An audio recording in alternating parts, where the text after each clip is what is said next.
I'm Suzie Mcneil and you are with FazerMagazine.com. I'm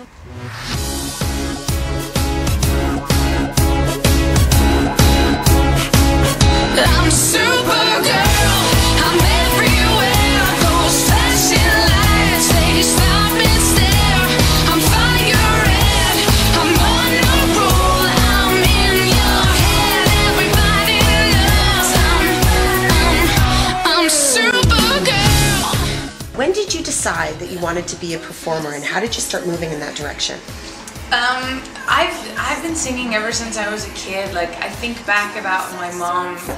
My parents were divorced, so my mom would take us, my sister and I, on like car rides, and she'd do stuff like sing a note like and can you find the third, and then we'd have to find the harmony, and like these little kids, and then going down a semitone, and it was a weird game now that I think about it. But yeah, there was music in my family ever since I was a kid.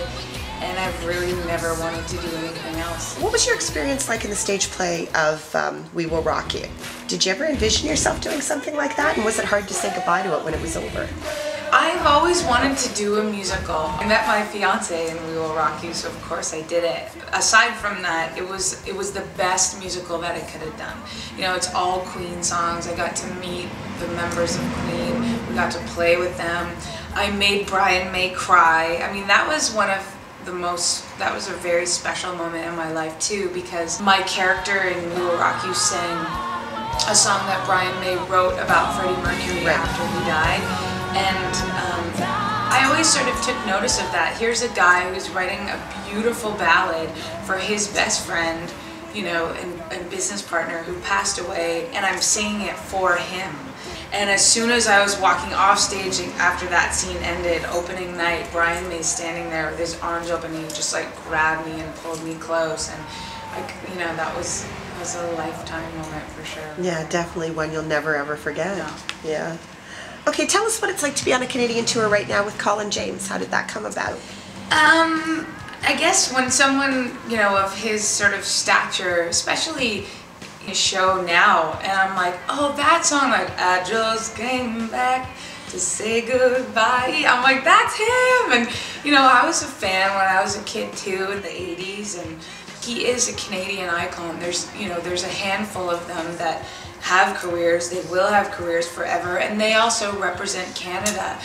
And we're doing it acoustic. I've never toured with just a guitar player and a keyboard player, and quite frankly, you feel very naked going out there. You can't hide behind tracks and drummers and the loud, you know, music of it all.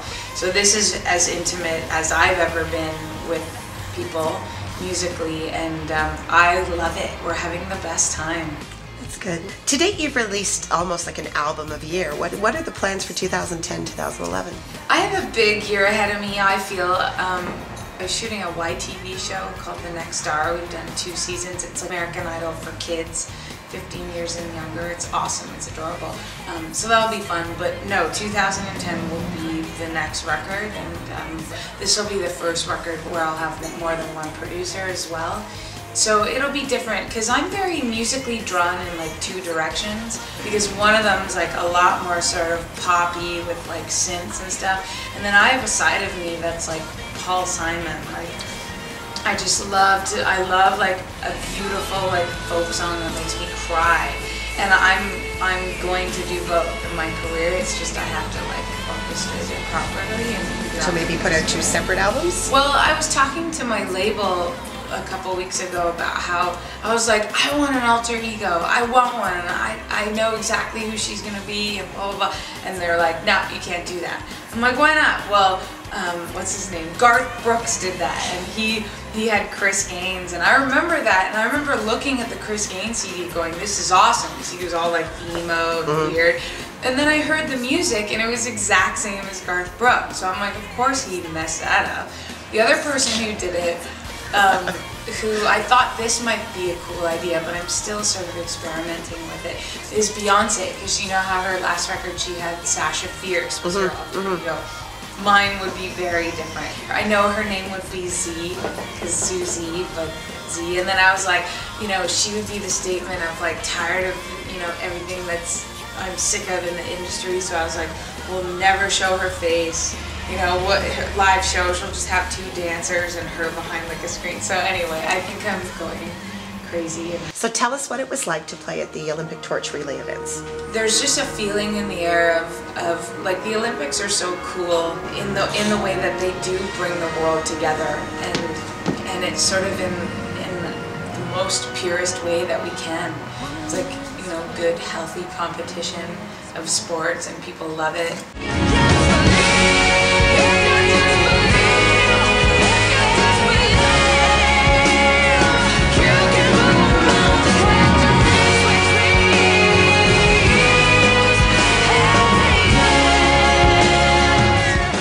Well, speaking of coming together for bigger issues, last time we spoke was at the Bell Gala for Sick Kids Hospital, but prior to that you went with World Vision, right, to Africa.